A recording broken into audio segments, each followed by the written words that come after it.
What if the moments that feel like your life is falling apart are actually the moments it is falling into place?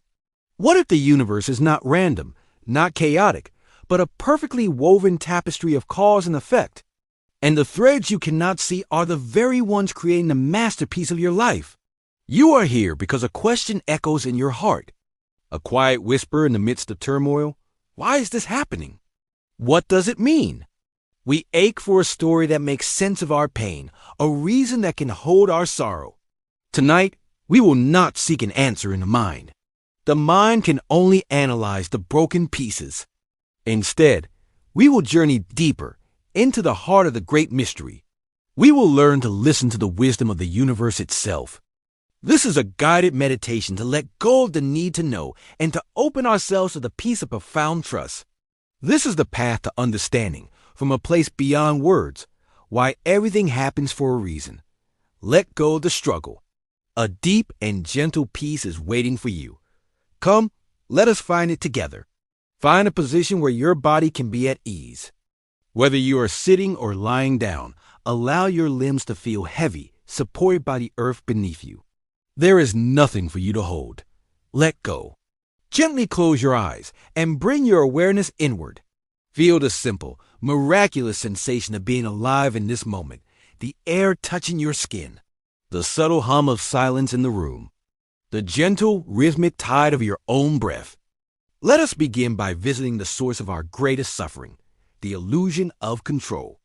We walk through life like a nervous captain on a vast ocean, gripping the ship's wheel with white knuckles, believing that our effort, our worry, our constant vigilance is the only thing that keeps us afloat.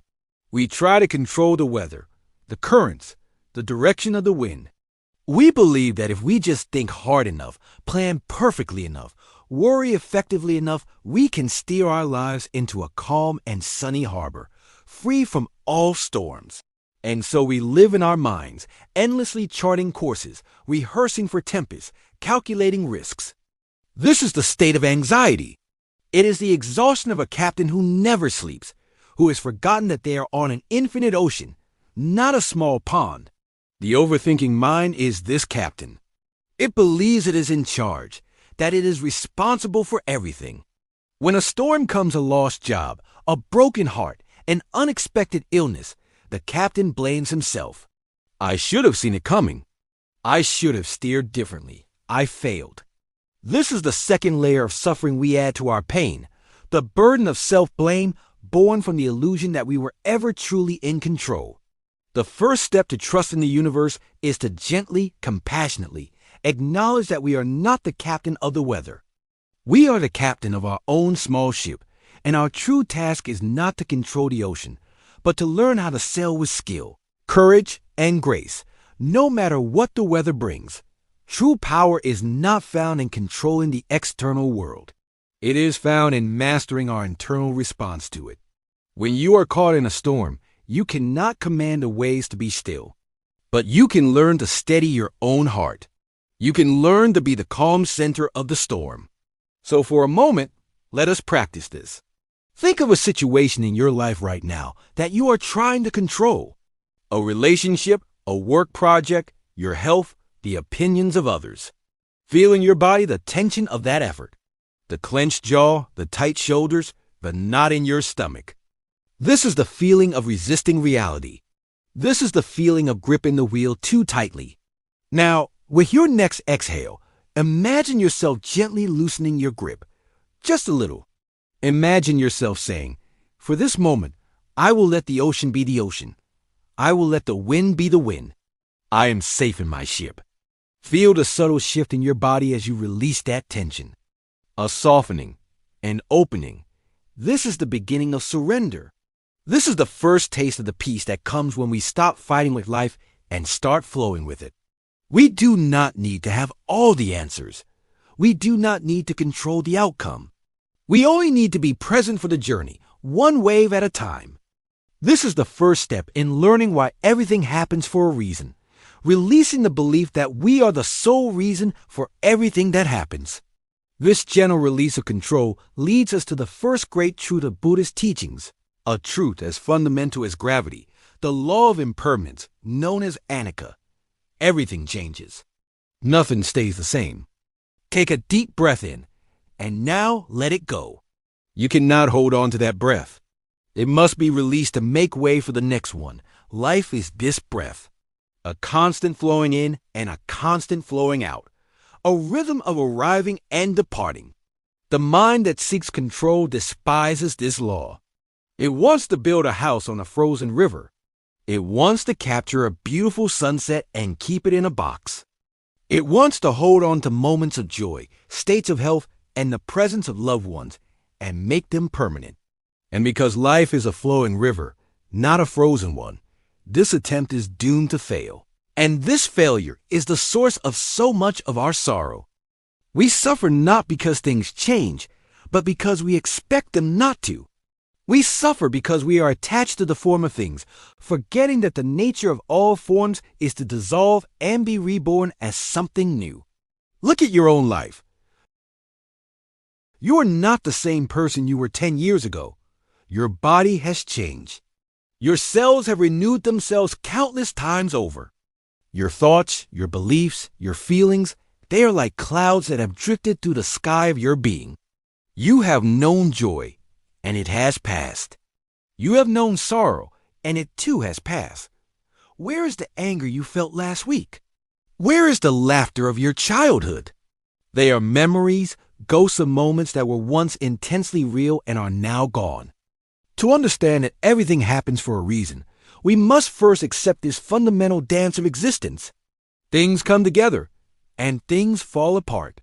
There is a season for planting, and a season for harvest. There is a time for birth and a time for death. This is not a punishment. It is not a flaw in the system. It is the system itself. It is the beautiful, heartbreaking, and sacred rhythm of the universe. When you are in a period of difficulty, when it feels like your world is crumbling, remember the law of impermanence. This too shall pass. The pain you feel now is not a permanent state. It is a wave in the ocean of your life. It has risen, and it will fall. It is a storm cloud. It will pour its rain, and then the sun will shine again. By remembering this, you do not invalidate your pain. You hold it in a larger, more compassionate context. You see it not as a life sentence, in a prison of sorrow, but as a temporary visitor, a passing season. Conversely, when you are in a moment of great joy, remember impermanence. This is not to diminish the joy, but to enhance it. Knowing that this moment is precious and fleeting allows you to savor it more fully. You don't take it for granted. You drink it in completely, appreciating its beauty without the anxious fear of losing it. For you know that clinging is what causes pain, not the change itself. Trusting the universe begins with trusting its most basic law. The universe is in constant motion. To find peace, we must learn to move with it. We must learn to let go of the shore of what was and flow with the current of what is. The reason for the change may not be clear in the moment, but by trusting the flow, by accepting that all things rise and fall, we open ourselves to the possibility that the river is carrying us exactly where we need to go. We are not being destroyed. We are being reshaped.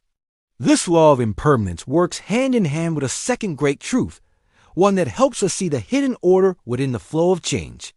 This is the law of cause and effect, known in the East as karma. Karma is often misunderstood in the West as a system of cosmic reward and punishment. But it is much simpler and more profound than that. Karma is the law of action and consequence. It is the recognition that every action, every word, and even every thought we have is a cause that sets a ripple of effects in motion.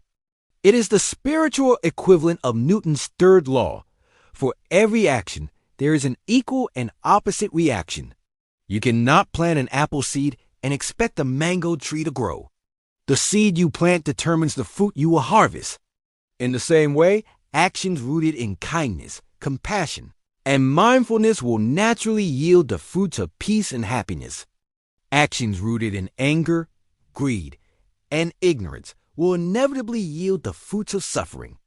This is not a judgment from an external God. It is the impersonal, honoring mechanics of the universe. The universe is not punishing you. It is simply reflecting your own energy back to you.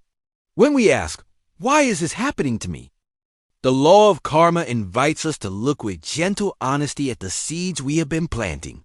The situations we find ourselves in today are often the harvest of seeds planted long ago in this life, and as some traditions believe, in lives before. Our habits of thought, our patterns of reaction, our ways of treating others, these are the seeds. The life we experience is the garden that grows from them. This understanding is not meant to be a source of guilt or blame. It is meant to be a source of profound empowerment. If your current life is the result of past causes, then your future life is being shaped by the causes you are creating right now. In this very moment, you are not a helpless victim of circumstance. You are the gardener of your own destiny. If you want a future filled with more peace, plant the seeds of peace today. Practice a moment of mindfulness. Offer a word of kindness. Choose a compassionate response instead of an angry one. Each of these small actions is a powerful seed. You may not see the fruit immediately. A seed needs time to germinate, to put down roots, to grow towards the light. But if you continue to tend the garden, the harvest is inevitable. This law helps us to trust that everything happens for a reason, because it reveals that life is not a series of random, meaningless events. It is a coherent and lawful process. The challenges we face are not arbitrary punishments.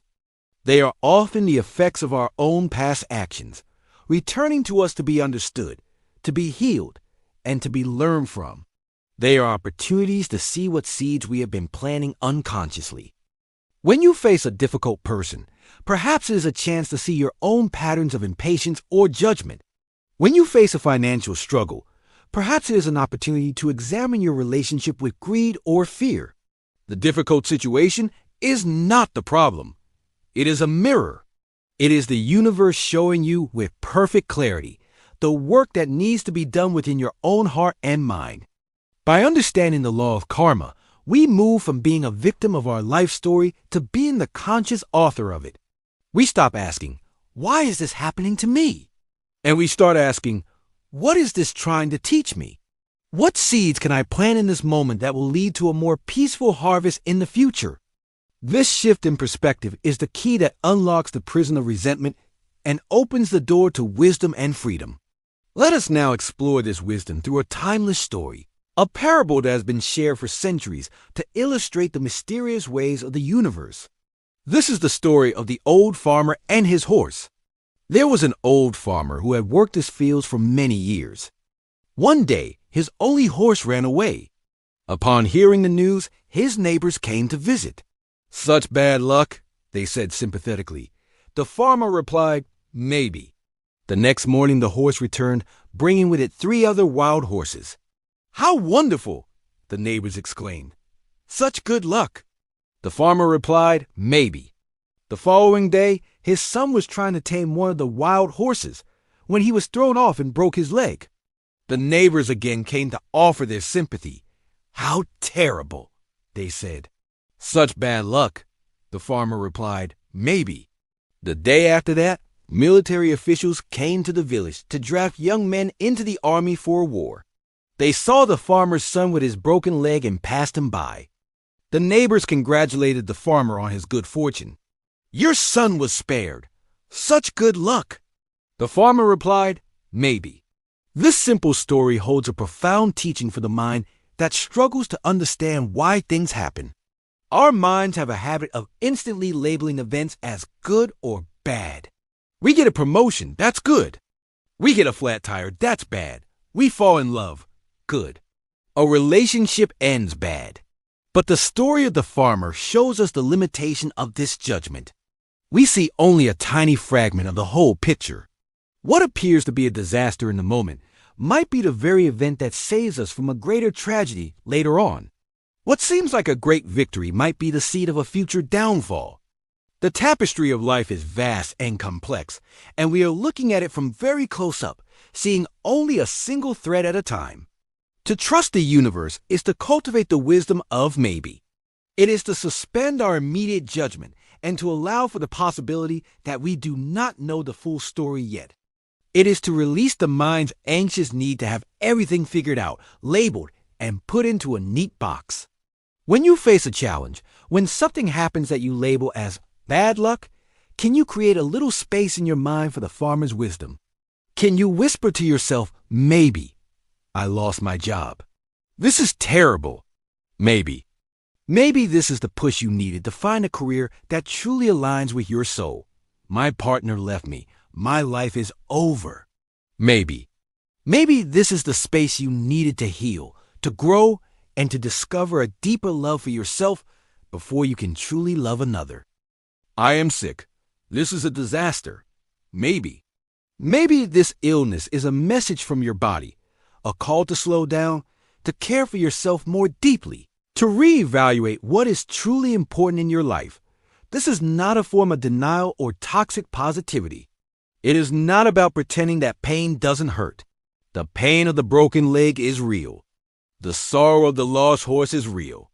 The practice of maybe does not erase the pain of the present moment. What it does is prevent the second arrow, the arrow of suffering, the story we tell ourselves about the pain. The story that says, this is the worst thing that could have happened. My life is ruined. That story is a heavy burden to carry.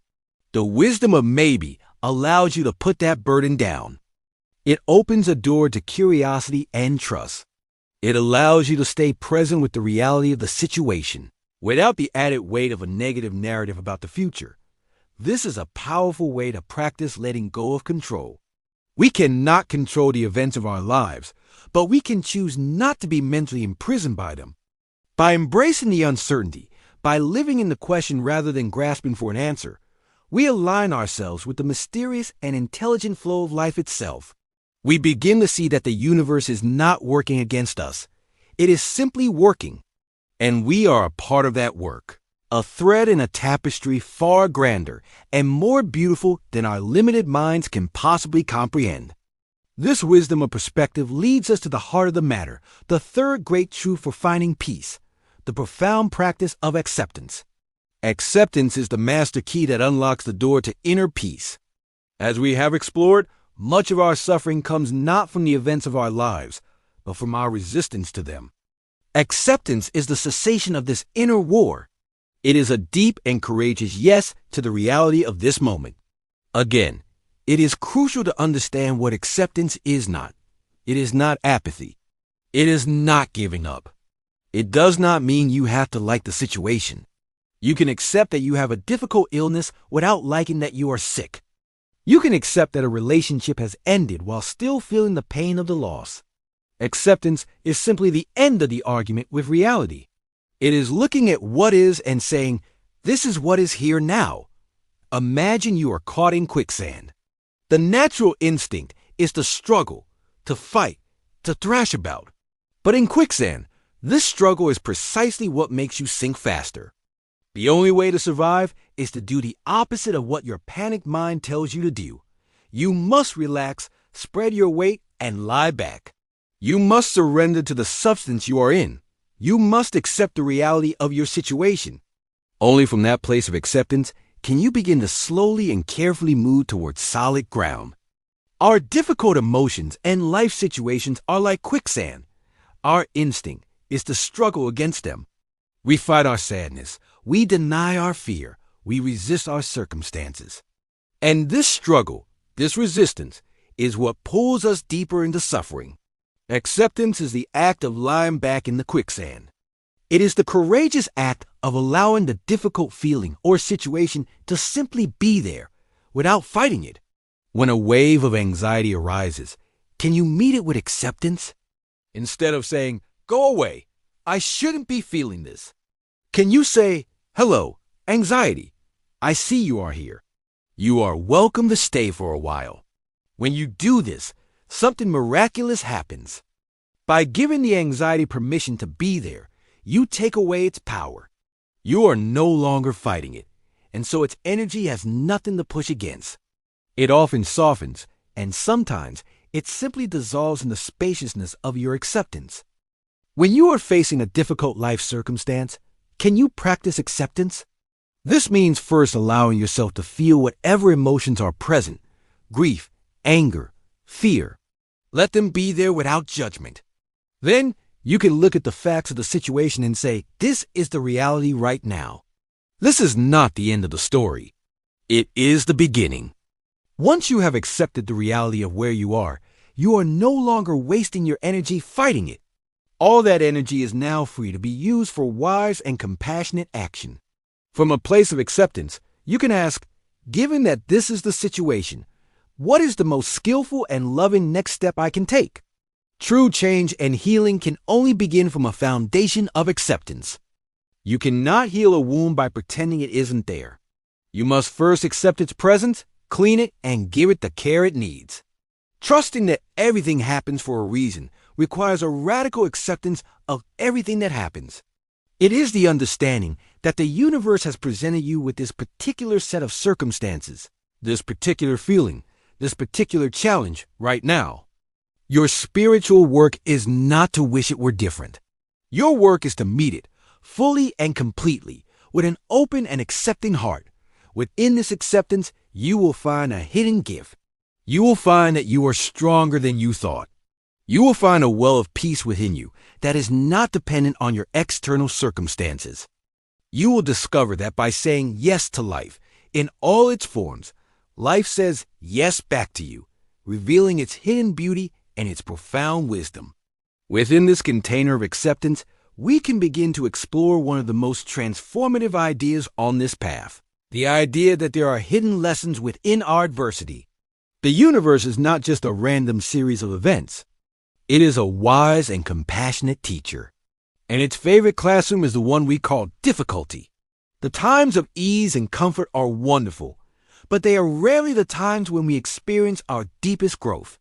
It is in the heart of the challenge, when we are brought to our knees, that we are often most open to learning, to changing, to evolving. Every difficult moment in your life, every failure, every heartbreak, every loss has carried within it a seed of wisdom. The suffering itself is the soil, and the lesson is the flower that can bloom from it, if we are willing to tend to it. Think back on your life. Think about the most challenging periods you have gone through. At the time, they may have felt like pointless suffering. But looking back now, can you see the lessons they taught you? Can you see the strength they forged in you? Perhaps a painful breakup taught you the importance of self-love and independence. Perhaps a career failure pushed you onto a path that was more authentic and fulfilling. Perhaps a health crisis taught you to cherish the simple gift of being alive. The universe does not send us suffering to punish us. It sends us challenges to awaken us. These challenges are like a spiritual grit, a friction that is necessary to polish the gemstone of our soul. Without the friction, the stone will remain dull and rough. It is the pressure that turns coal into a diamond. It is the struggle out of the cocoon that gives the butterfly the strength to fly. When you are in the midst of a struggle, it is very difficult to see the lesson. All you can feel is the pain, the pressure, the darkness of the cocoon. This is where trust comes in. This is where we must lean on the faith that there is a purpose to this pressure, a reason for this darkness. We must trust that the struggle is not breaking us, but building the strength we will need for our wings. This is a core part of understanding why everything happens for a reason. The reason is often growth. The reason is evolution. The reason is to help you become a more wise, compassionate, and resilient version of yourself. So, when you are faced with adversity, you can ask a powerful question that shifts you from the perspective of a victim to the perspective of a student. What is this here to teach me? This question changes everything. It opens your mind and heart to the possibility of a hidden gift within the pain. It transforms the situation from a random, cruel event into a meaningful part of your curriculum in the school of life. Maybe the lesson is patience. Maybe it is forgiveness. Maybe it is humility. Maybe it is courage. The lessons are as unique as we are. The universe knows exactly what curriculum we need. By asking this question, you are co-creating with the universe. You are signaling your willingness to learn. And when the student is ready, the teacher always appears. The answers may not come in a flash of insight. They may come slowly, revealed in whispers, in synchronicities, in the quiet wisdom that arises after the storm has passed.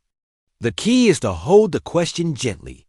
Do not demand an answer from your rational mind. Your rational mind will only come up with old stories. Instead, hold the question in your heart. Live with it. Let it marinate in the silence of your being. And trust that, in its own perfect timing, the lesson will be revealed. This is how we learn to see our lives not as a series of problems to be solved, but as a sacred journey of learning and becoming. Let us illuminate this idea with another beautiful Zen story, the parable of the cracked pot. In India, there was a water bearer who had two large pots, each hung on the ends of a pole which he carried across his neck. One of the pots had a crack in it, while the other pot was perfect and always delivered a full portion of water. At the end of the long walk from the stream to the master's house, the cracked pot arrived only half full. For 2 full years, this went on daily, with the bearer delivering only 1.5 pots full of water to his master's house.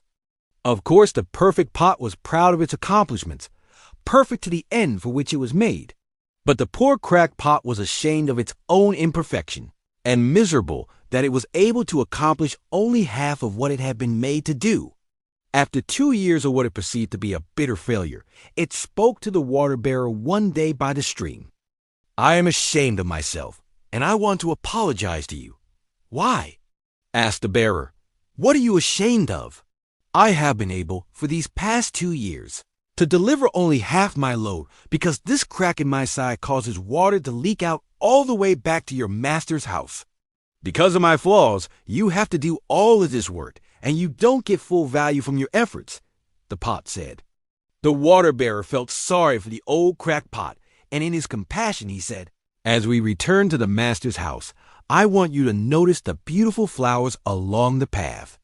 Indeed, as they went up the hill, the old cracked pot took notice of the sun warming the beautiful wildflowers on the side of the path, and this cheered it some. But at the end of the trail, it still felt bad because it had leaked out half its load, and so again it apologized to the bearer for its failure. The bearer said to the pot, "Did you notice that there were flowers only on your side of the path, but not on the other pot's side?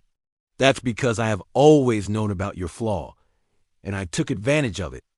I planted flower seeds on your side of the path, and every day while we walk back from the stream, you've watered them.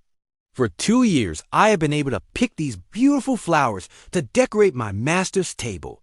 Without you being just the way you are, he would not have this beauty to grace his house."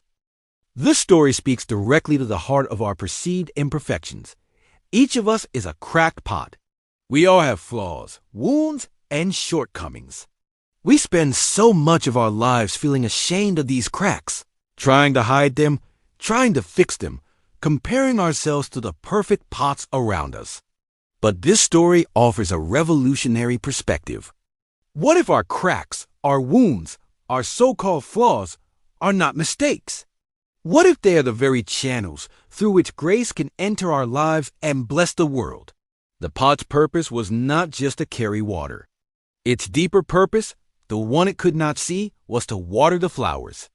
The very thing it was most ashamed of was the source of its unique and profound beauty. When we look at our lives and ask, "Why is this happening?" we are often focusing on our cracks. Why am I so anxious? Why did I fail?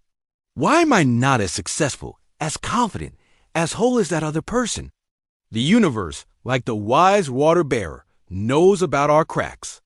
It is not a mistake that you are just the way you are. The unique challenges you have faced, the specific wounds you carry, these are what make you, you. They have the potential to cultivate in you a depth of compassion, a unique wisdom, a special kind of beauty that a perfect pot could never possess. Someone who has never known deep sadness cannot offer true comfort to the grieving. Someone who has never failed cannot truly understand the courage it takes to try again.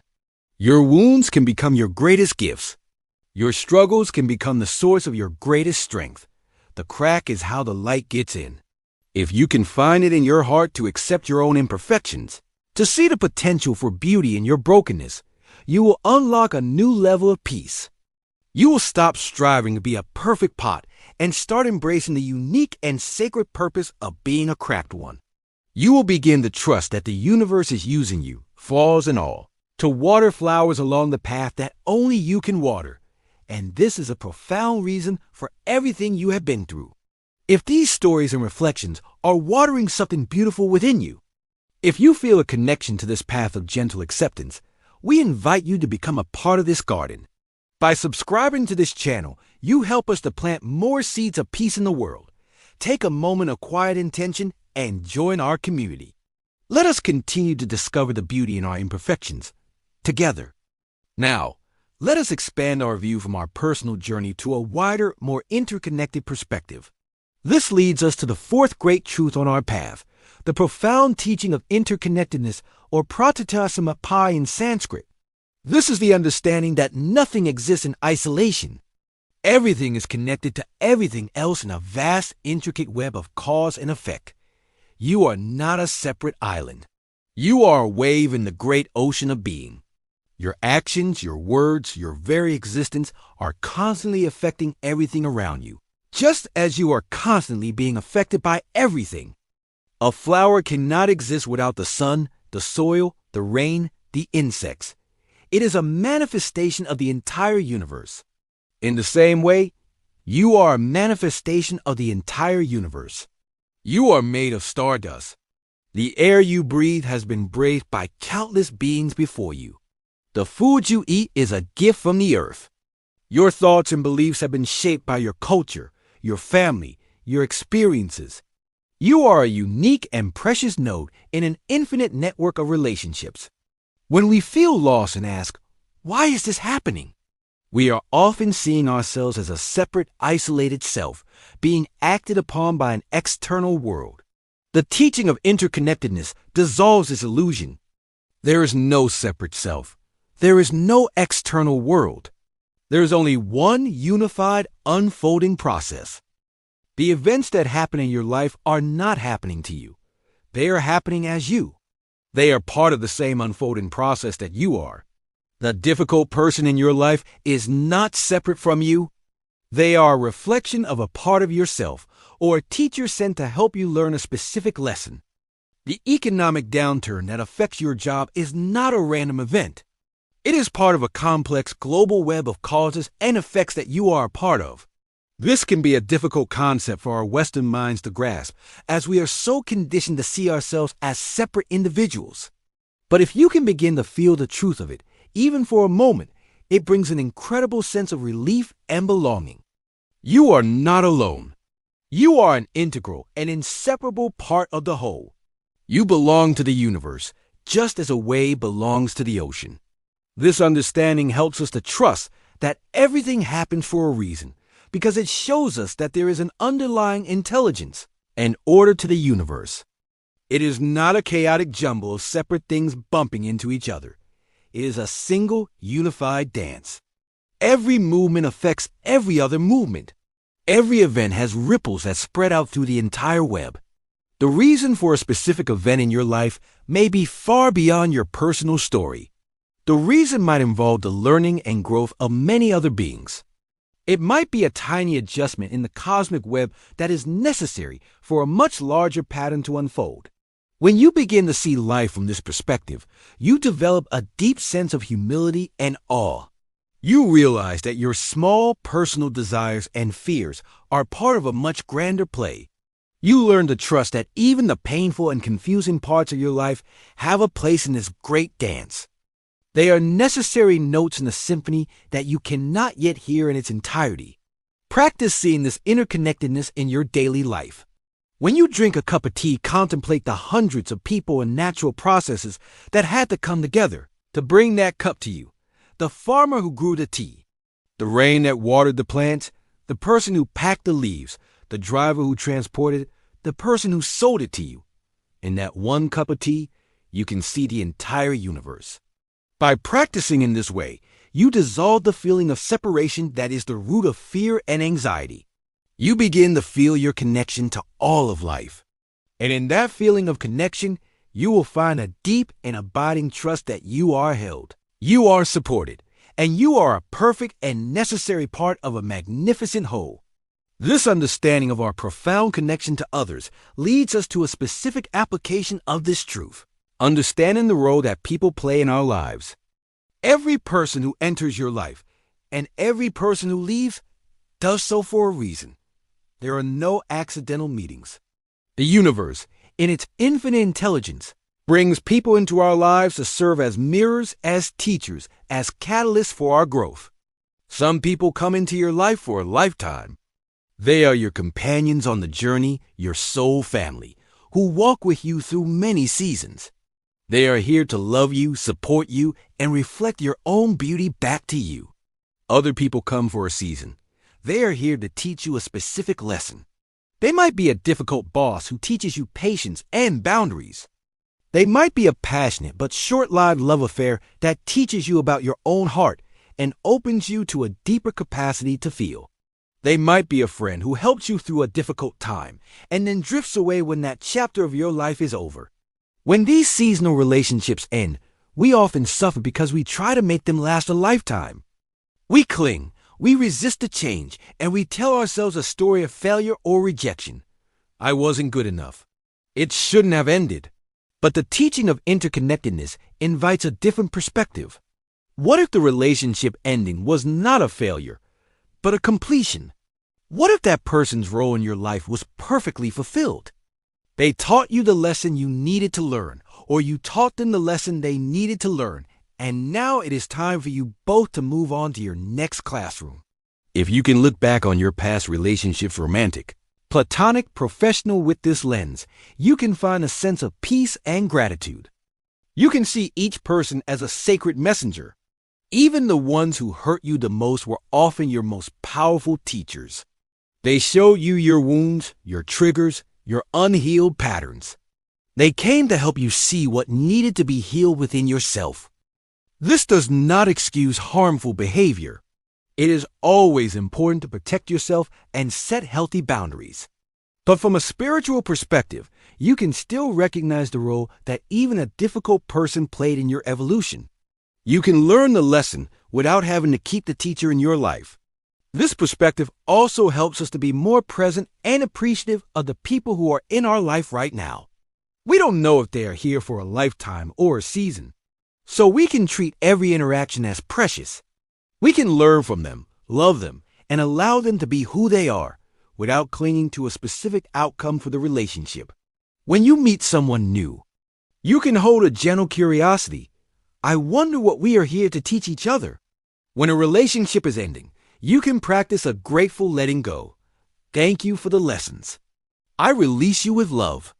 By seeing our relationships in this way, we infuse them with a sense of sacred purpose. We understand that we are all interconnected, all walking each other home. We are all part of a great, unfolding cosmic story. And every character who enters our chapter has a vital role to play in helping us to write the next page. This is a beautiful and comforting reason for the dance of connection and separation that defines so much of our human experience. Let us now use a powerful metaphor to explore the art of surrender, the art of flowing with the purpose that the universe has for us. This is the parable of the river. Imagine that your life is a great and powerful river. From its source in the high mountains, it begins a long journey to the sea. The river's ultimate purpose is to merge back into the great ocean from which all water comes. Along the way, the river encounters many different landscapes. It flows through sunny meadows where the journey is easy and beautiful. It carves its way through hard rock canyons, a process that is slow and full of struggle. It cascades down steep cliffs in powerful waterfalls. It meanders slowly through flat, marshy lands. Now, imagine a small boat on this river. That boat is your ego, your personal will, the part of you that thinks it is in charge. This little boat has its own ideas about where the river should go. It wants to stay in the sunny meadows forever. It is terrified of the dark canyons and the roaring waterfalls. When the river's current pulls it towards a difficult passage, the little boat frantically tries to paddle upstream, back to the safety of the meadow. This is the state of human suffering. It is the little boat of our personal will, fighting against the powerful, intelligent current of the river of life. It is an exhausting and futile struggle. The river will always win. The river is life itself, the flow of Dharma, the unfolding will of the universe. To trust the universe is to learn to put down the paddles. It is to surrender the illusion that your little boat knows the way better than the river does. It is to trust that the river, in its profound wisdom, knows the way to the ocean. Surrender does not mean giving up or becoming passive. The boat still needs to be steered. You still need to navigate around the rocks in the river. This is the practice of skillful action, of making wise choices in the present moment. But you are no longer fighting the overall direction of the current. You are working with it. You are collaborating with the river. When the river of your life enters a dark and narrow canyon, you do not paddle frantically upstream, screaming that this is a mistake. You take a deep breath, you steady your boat, and you trust that this canyon is a necessary part of the journey to the sea. You navigate the challenges of the canyon with mindfulness and courage, knowing that the river that brought you into it will also carry you out of it. The canyon is where the river gains its power. It is where it carves its deepest path. The challenges in your life are your canyon. They are where you carve out your depth, your strength, your character. The river knows this. The universe knows this. The waterfalls are the moments of great, sudden change and transformation in your life. They can be terrifying. It feels like a free fall into the unknown. The little boat of the ego is certain it will be destroyed. But surrender means allowing the waterfall to carry you over the edge, trusting that you will land safely in the deep pool below. These moments of crisis are often the moments of our greatest breakthroughs, the moments we are initiated into a new level of being. To live in this state of surrender is to live with a deep sense of peace and adventure. You no longer see life as a series of problems to be solved or a battle to be won. You see it as a sacred and intelligent journey. You are curious about where the river will take you next. You trust that every twist and turn has a purpose, even if you cannot see it from the limited perspective of your little boat. This is the ultimate reason why everything happens. It is happening to guide you home. It is happening to carry you through meadows and canyons, over waterfalls and through marshes, back to the great ocean of consciousness, the source of all that is. Your only task is to learn to trust the river. This trust in the river of life is the embodiment of the fifth and final truth we will explore together. This is the practice of trusting in the Dharma. In Buddhist philosophy, Dharma is a word with many rich layers of meaning. On one level, it means the teachings of the Buddha, the path to enlightenment. But on a deeper, more cosmic level, Dharma means the natural law, the invisible order, the way things are. It is the underlying intelligence that governs the unfolding of the universe. It is the current of the river. To trust the universe is to trust in the Dharma. It is to have faith that there is a wise and benevolent order to existence, even when our personal lives feel chaotic and confusing. It is the deep, intuitive knowing that we are held in a process that is intelligent, purposeful, and ultimately good. This is not a blind faith. It is a faith that is cultivated through practice. The more you practice mindfulness and observe the workings of your own mind and life, the more you begin to see the patterns of Dharma at play. You see how your compassionate actions lead to peaceful outcomes. You see how your resistance leads to suffering. You look back on your life and see how the most difficult events led to your greatest growth, just as the Dharma would predict. You begin to see the wisdom of the farmer, the purpose of the cracked pot, the intelligence of the river. Trusting the Dharma is the antidote to anxiety. Anxiety is born from the belief that you are alone in a random, meaningless universe and that you must control everything to be safe.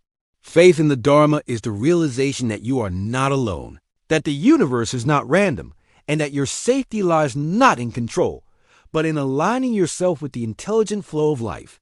When you trust in the Dharma, you can relax. You can breathe more deeply. You can let go of the heavy burden of trying to figure everything out. You don't need to have a mental map of the entire river. You only need to be present and respond skillfully to the part of the river you are in right now. The Dharma will take care of the rest. This trust allows you to face the great unknowns of life, illness, old age, death, with a sense of peace and equanimity. You understand that these are not mistakes or tragedies. They are a natural and necessary part of the Dharma, part of the great cycle of life, death, and rebirth. You can meet them not with fear and resistance, but with acceptance and grace. How do we cultivate this trust? We do it through our daily practice. Every time you choose to let go of a worry, you are strengthening your trust in the Dharma. Every time you accept a situation you cannot change, you are deepening your faith. Every time you act with kindness and compassion, you are aligning yourself with the harmonious flow of the universe. And we do it through silence. In the moments of quiet meditation, when the chattering mind subsides, we can begin to feel the presence of the Dharma directly. We can feel it as a deep sense of rightness, a quiet hum of intelligence that pervades all of existence. We can feel it as the love that holds the universe together. In this silence, we do not need to believe in the Dharma. We experience it. We know it. We are it. This knowing is the ultimate reason.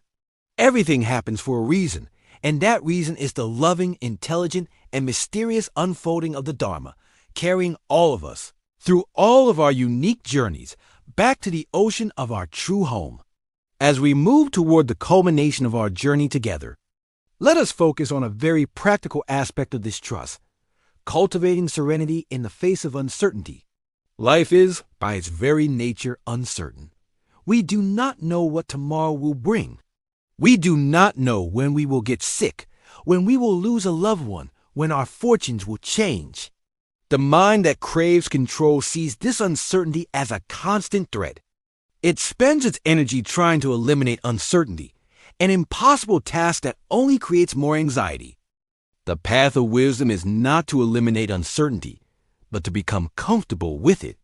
It is to learn to find our peace not in the certainty of our circumstances, but in the certainty of our own inner ground. Imagine a tall, ancient tree. It has survived 100 years of storms. Its secret is not that it is rigid. A rigid tree would snap in a strong wind. The tree's secret is that it is both deeply rooted and flexible. Its roots go deep into the earth, holding it firm. Its branches are flexible, allowing them to bend and sway with the wind without breaking. We must learn to be like this tree. Our roots are our spiritual practice. They are our connection to the deep, silent ground of our being, our trust in the Dharma. The deeper we root ourselves in this inner stillness and faith, the more stable we become. Our flexibility is our practice of acceptance and letting go. It is our ability to bend with the winds of change without resisting them. When the winds of fortune blow, we enjoy the sunshine. When the winds of misfortune blow, we bend, we sway. We let the rain wash over us, knowing that our deep roots will hold us firm. Peace is not the absence of wind. Peace is being the deeply rooted, flexible tree in the midst of the wind. So how do we practice this? We do it by consciously relaxing into uncertainty. When you find yourself worrying about a future outcome, medical test result, a job interview, the state of the world, notice the tension in your body. Notice how the mind is trying to find a solid answer, a guarantee. Then gently bring your awareness to your roots. Feel your connection to the earth. Feel the anchor of your breath. Remind yourself of your trust in the larger process, the wisdom of maybe. And then consciously soften the part of you that is grasping for certainty. Exhale and let go. Say to yourself, I don't know what will happen, and that's okay. I am rooted in my practice. I can handle whatever comes. Each time you do this, you are retraining your nervous system. You are teaching it that uncertainty is not a threat. You are creating a new habit of responding to the unknown not with fear, but with calm, rooted presence. This is a profound act of self-love. You are freeing yourself from the self-imposed prison of worry. You are giving yourself permission to live in the reality of the present moment, which is always knowable, rather than the fantasy of the future, which is always uncertain. The future will take care of itself. It is a product of the seeds you are planting right now. So tend to this moment with all your care. Plant the seeds of presence, trust, and acceptance. Root yourself deeply in the soil of your own being. And then you can stand like the ancient tree, serene and unafraid, ready to dance with whatever winds the universe may send your way. We have now arrived at the heart of our meditation. We have explored the great truths that illuminate the path to trust. We have seen that our suffering comes from the illusion of control, and our peace comes from surrender. We have understood the dance of impermanence, the lawful nature of karma, the wisdom of acceptance, and the interconnectedness of all life. We have learned to see the lessons in our challenges and the beauty in our imperfections. Now, it is time to move from understanding to embodiment. It is time to make this trust a felt reality in the center of your being. This is the final letting go. This is a guided surrender. So, allow your body to relax even more deeply. Let go of any remaining tension. Let go of the need to follow my words with your mind. Simply allow my voice to be a gentle current, carrying you into the deep river of your own inner experience. Bring to mind the central challenge of your life right now, the situation that causes you the most worry, the most resistance, the most pain. Do not delve into the story of it. Just gently touch the feeling of it, the energy of this challenge in your body. Now, imagine this challenge is a heavy stone that you have been carrying in your hands for a very long time. Feel its weight. Feel the strain in your arms, your shoulders, your back from holding it. You have been carrying it because you believe that if you put it down, something terrible will happen. You believe that you're worrying, you're struggling with this stone is somehow necessary. Look at this stone with compassion. See the fear and the good intentions that have caused you to hold on so tightly. And now I want you to consider a possibility. The possibility that it is safe to put the stone down. The possibility that the universe is strong enough to hold this problem for you. The possibility that your letting go is the very thing that is needed for a solution to appear. With your next long, slow exhale, imagine yourself gently opening your hands. Imagine yourself placing this heavy stone on the ground beside you. Feel the immediate sense of relief in your arms and shoulders as you release its weight. The stone is still there. The problem has not magically vanished. But you are no longer carrying it. You have entrusted it to the earth. You have surrendered it to the care of a wisdom far greater than your own. Now, place your hands gently over your heart. Feel its steady, rhythmic beat. This is the rhythm of life itself, beating within you. And from this space of your heart, I invite you to offer a silent prayer of surrender. You can use these words or your own. Universe, divine intelligence, great mystery. I surrender this to you. I have carried it for as long as I could. I have struggled and worried and tried to solve it with my own limited strength. Now, I let it go. I place it in your infinite hands. I trust in your wisdom. I trust in your timing.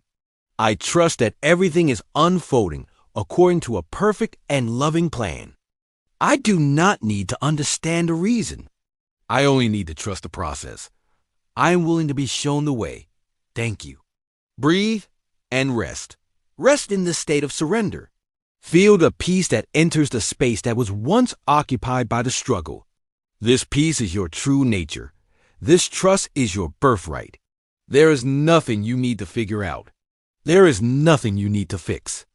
In this moment, you are simply a child of the universe, held safely and lovingly in the arms of the great mystery. All is well. Everything is unfolding in perfect time.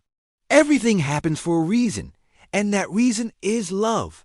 As our shared journey into stillness comes to its gentle close, know that this feeling of peace and trust is not something you must leave behind. It is a seed that has been planted in the very center of your being. It is a space within you that you can return to again and again. The world will continue to present you with challenges.